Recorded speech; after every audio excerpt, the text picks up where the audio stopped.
பரசுராம க்ஷேத்திரம் இன்றைய கேரள மாநிலத்தில் அழகிய ஸ்தலமாக விளங்கியது பந்தள ராஜ்யம்.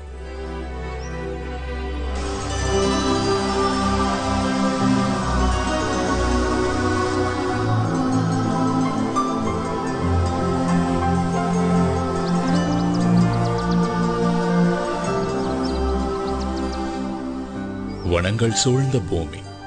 அன்றைக்கு காற்றிலேயே மலர்களின் வாசத்தோடு இசையும் கலந்திருந்தது.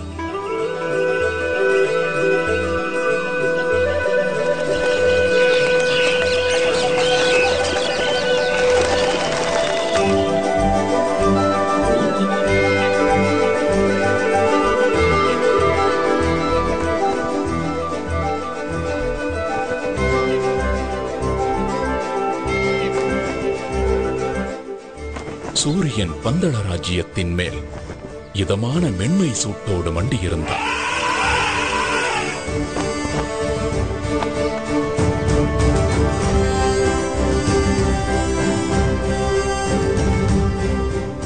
மன்னர் ராஜசேகரன் ஆட்சியில் பந்தள ராஜ்யமே சீரோடும் சிறப்போடும் இருந்தது. என்றாலும் ஒரு ராஜ்யத்தை ஆளும் மன்னருக்கு, சுகபோகங்கள் குறைவில்லாத அரசருக்கு ஒரு சோகம் இருந்தது. ஆம், அதுதான் புத்திர சோகம்.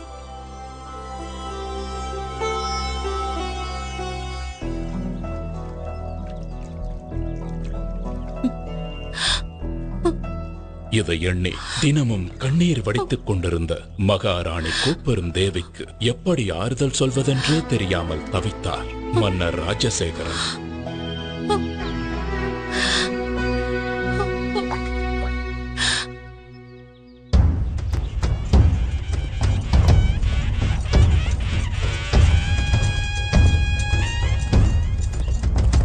ஒரு நாள் மன்னர் ராஜசேகரன் நகர்வலம் வந்து கொண்டிருந்த பொழுது, இதோ நம் மன்னர் தான் எவ்வளவு திறமையாக நம் ராஜ்யத்தையும் மக்களையும் வழி நடத்துகிறார். இப்படி ஒரு மன்னர் கிடைக்க நாம் எல்லாம் பெரும் பேறு பெற்றிருக்க வேண்டும்.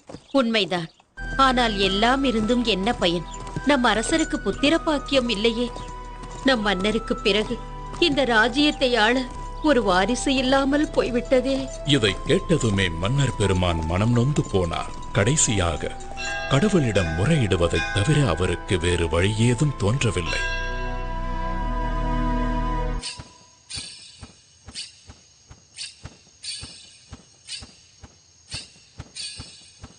அதே நேரத்தில் அரசருக்கு வாரிசு இல்லாததால் மகிழ்ச்சியில் மிதந்து கொண்டிருக்கும் ஒருவரும் அதே அரண்மனையில் இருந்தார்.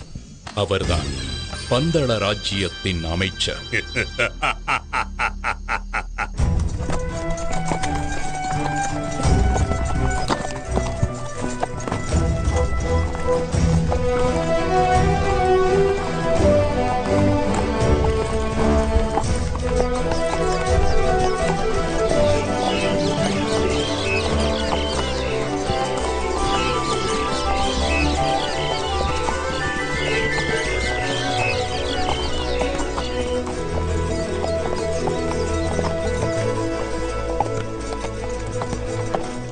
ஒரு நாள் மன்னர் ராஜசேகரன் அவரது அமைச்சர் மற்றும் பரிவாரங்களுடன் வேட்டைக்கு கிளம்பினார்.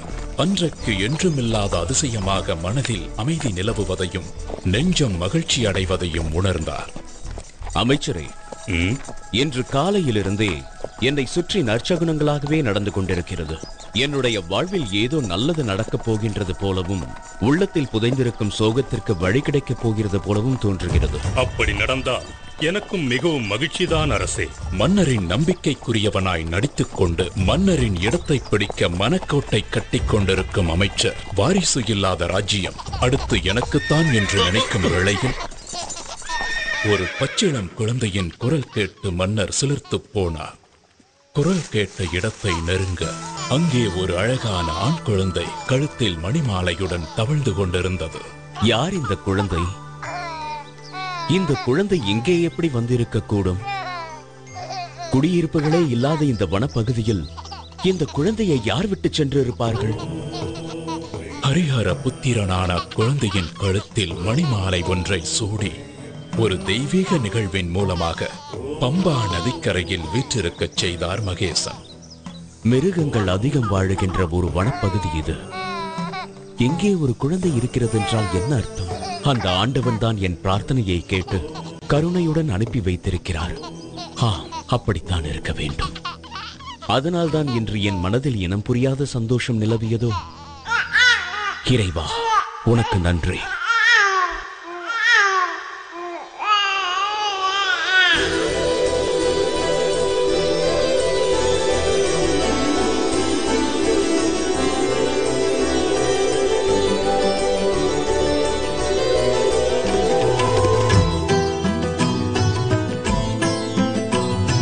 கலி காக்கும் ஒரு தெய்வம் ஐயப்பன் அவதாரம். கலி காக்கும் ஒரு தெய்வம் ஐயப்பன் அவதாரம் நிகழ்ந்தது பம்பை நதியோரம்.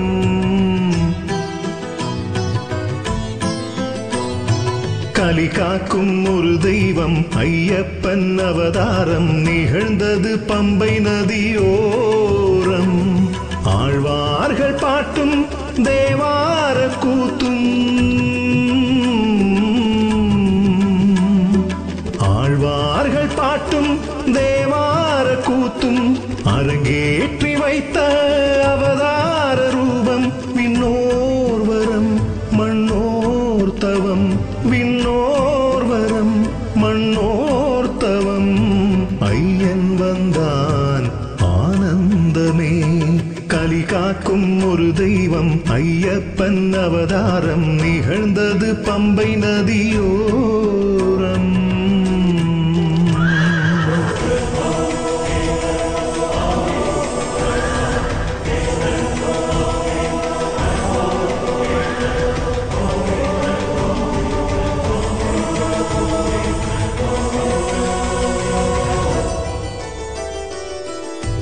ஹரிஹர சுதனின் வருகையால் விடிந்தது காலம். அவன் அருள் மகிமையினால் வாழும் இந்த ஞானம். கலியுக வரதன் தரிசனம் ஒரு முறை காணும். அடியவர் குடி விளங்கும் வாழ்வில் நன்மை சேரும். என்னை என் ஐயப்பன் திருவருள் முகமே இம்மைக்கும் மறுமைக்கும் வழி கூறிடுமே. என்னை என் ஐயப்பன் திருவருள் முகமே இம்மைக்கும் மறுமைக்கும் வழி கூறிடுமே. சரணாகதி எனும் போதிலே கருணாகரன் அருள் கூடுமே. ஐயன் வந்தான் ஆனந்தமே. நாட்டு மக்களுக்கோ நற்செய்தி. தமக்கு பரிசாக கிடைத்த குழந்தைக்கு மன்னர் வெகு விமர்சையாக பெயர் சூட்டு விழா நடத்தினார்.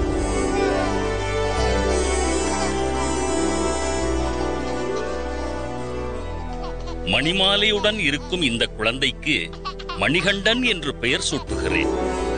ஆஹா, மணிகண்டன். அத்துடன் நம் பந்தள இளவரசருக்கு ஐயப்பன் எனும் நாமத்தையும் சூட்டுகிறேன். அரசவையில் அனைவரும் இனி பந்தள ராஜ்யத்தை ஆள இளவரசர் கிடைத்து விட்டார் என்று பேரானந்தம் அடைந்தனர்.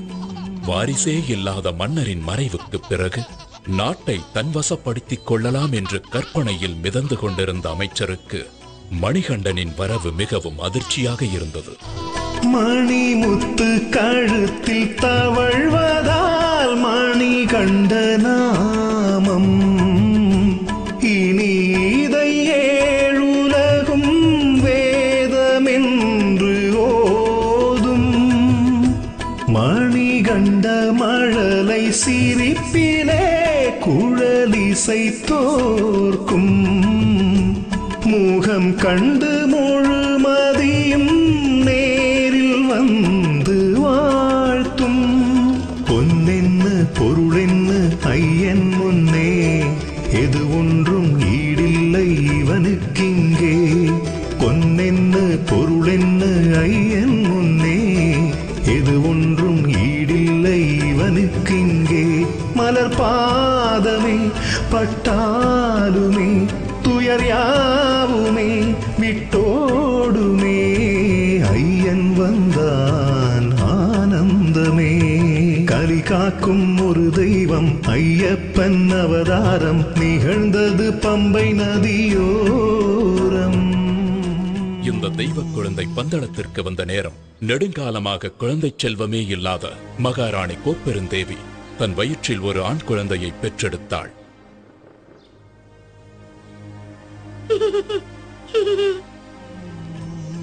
மணிகண்டனுக்கு கல்வி கற்கும் காலம் வந்துவிட்டது. அவனை குருகுலத்திற்கு அனுப்ப வேண்டும்.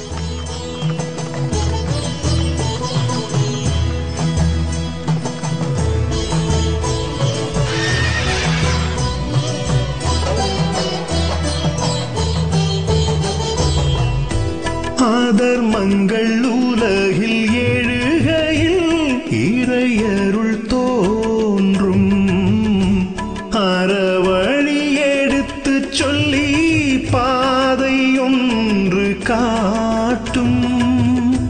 தனை சரணடையும் அடியவர் குறைகளை போக்கும். கதியேன பதம் பணிந்தால் காவல் நின்று காக்கும். கண்ணுக்குள் நின்றாடும் கருணை கடலே எந்நாளும் கரை சேர்க்கும் நம் வாழ்வினையே. கண்ணுக்குள் நின்றாடும் கருணை கடலே எந்நாளும் கரை சேர்க்கும் நம் வாழ்வினையே. வினை தீர்த்திடும் வில்லாளனை மனம் போற்றுது எந்நாளுமே.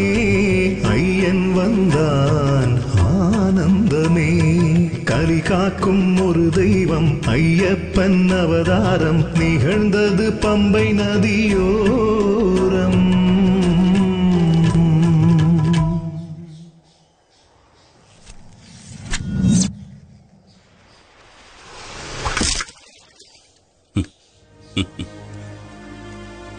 இந்த மணிகண்டன் ஒரு சாதாரண பாலகனாக இருக்க முடியாது.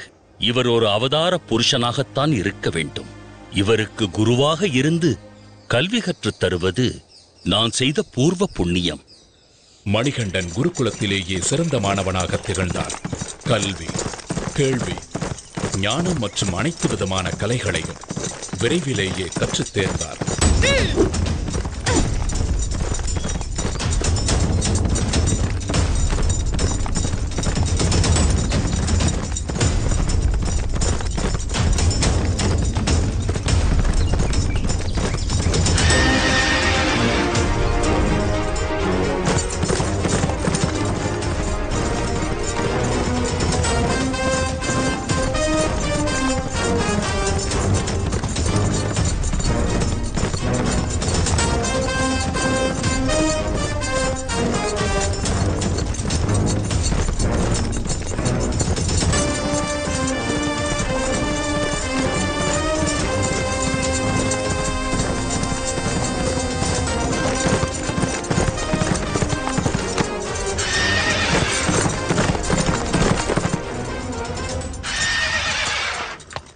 மணிகண்டன் அரசகுமாரர்களுக்கு தேவையான அனைத்து ஆயுத பயிற்சிகளையும் அஸ்திர வித்தைகளையும் சத்துருக்களை அழிப்பதற்கும் தைரியமாக எதிர்கொள்வதற்கும் உதவும் கலரி, அபியாயசம் போன்ற கலைகளையும் கற்றுத் தேர்ந்தார்.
குருகுல வாசம் சிறப்புடன் முடிந்ததும் மணிகண்டன் அரண்மனையிலிருந்து வந்திருந்த குருதட்சணை மற்றும் பரிசு பொருட்களை குருவிற்கு காணிக்கையாக செலுத்தி வணங்கினார்.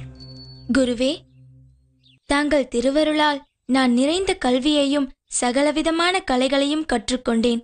இந்த பரிசு பொருட்களை தவிர குருதட்சணையாக வேறு ஏதாவது வேண்டுமென்றால் கேளுங்கள். மணிகண்டா, எனக்கு தாங்கள் கொடுத்த இந்த பரிசு பொருட்களுக்கு நன்றி. ஆனால் இவைகளின் மீது எனக்கு பற்றில்லை. என் மனதை ஆறாத துயரம் ஒன்று வாட்டுகிறது.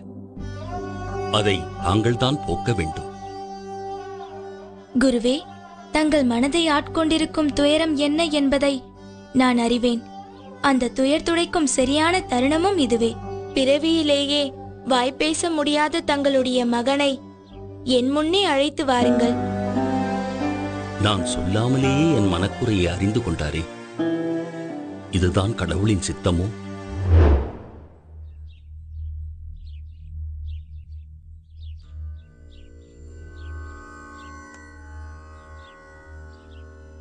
ஓம் நமக் சிவாய.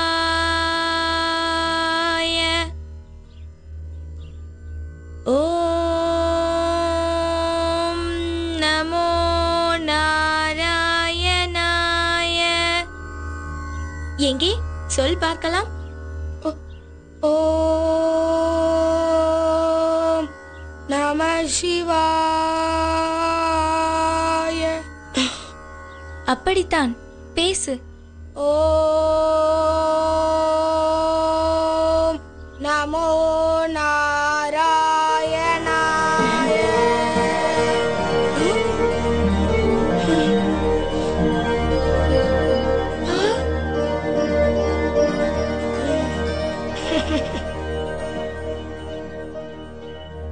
செயற்கரிய இந்த அற்புத செயலை நிகழ்த்திய நீங்கள் சாதாரண மணிகண்டன் அல்ல. நீங்கள் யார்? நீங்கள் யார் ஐயனே? தங்கள் கணிப்பு சரியானதுதான் குருவே. ஒரு அசுர சம்ஹாரத்தை நிகழ்த்தி தீமையை அழித்து இந்த கலியுகத்தை காக்கவே நான் அவதரித்துள்ளேன். இந்த ரகசியம் தங்களுக்கு மட்டுமே தெரிந்ததாக இருக்கட்டும் குருவே. என்னுடைய அவதார நோக்கம் முடிந்த பிறகு என்னை தரிசிக்க வரும் பக்தர்களுக்கு உத்திர நட்சத்திரமாக நான் காட்சி அளிப்பேன். இதுவே நான் தங்களுக்கு தரும் குரு தட்சணை. வருகிறேன் குருவே.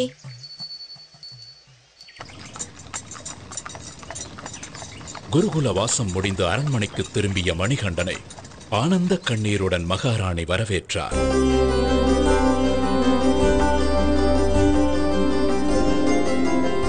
அண்ணா, தம்பி.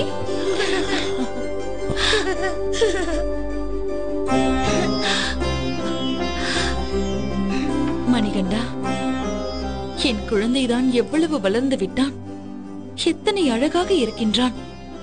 அறிவுக்கு மட்டும் பஞ்சமா என்ன? என் கண்ணே பட்டுவிடும் போல் இருக்கின்றதே. அப்படித்தான் ஆனது. தாய் மகனின் பாசத்தில் விதியின் கண் பட்டுவிட்டது. காரணம், கோப்பெருந்தேவியின் வயிற்றில் பெற்றெடுத்த இளவரசன் ராஜராஜனே. அம்மா,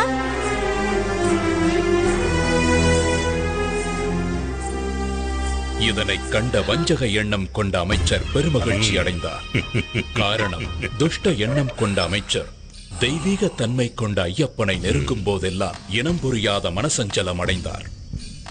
தான் அரியணை ஏறும் வாய்ப்பு பறிபோய் விட்டாலும் மணிகண்டன் அரியணை ஏறக்கூடாது என்பதில் உறுதியாக இருந்தார். அதற்காக பல சதித்திட்ட வேலைகளில் ஈடுபட்டார். அதில் ஒரு கட்டமாக மணிகண்டன் குடிக்க வேண்டிய பாலில் விஷத்தை கலந்தார்.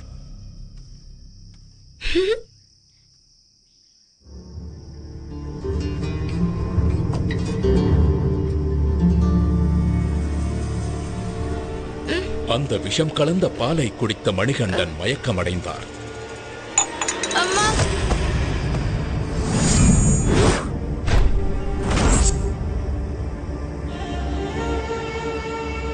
உடனே மணிகண்டனை காப்பாற்ற அரண்மனை வைத்தியர்கள் எல்லாம் எவ்வளவோ வைத்தியம் செய்தும் மணிகண்டனை காப்பாற்ற முடியாமல் தவித்தனர்.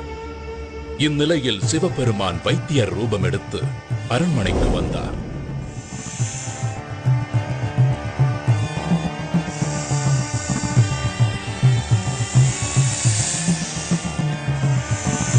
மணிகண்டன் உடம்பில் உள்ள விஷத்தை தன் கழுத்தில் உள்ள சர்பத்தை கொண்டு உறிஞ்சி எடுத்து பூரண குணமாக்கினான்.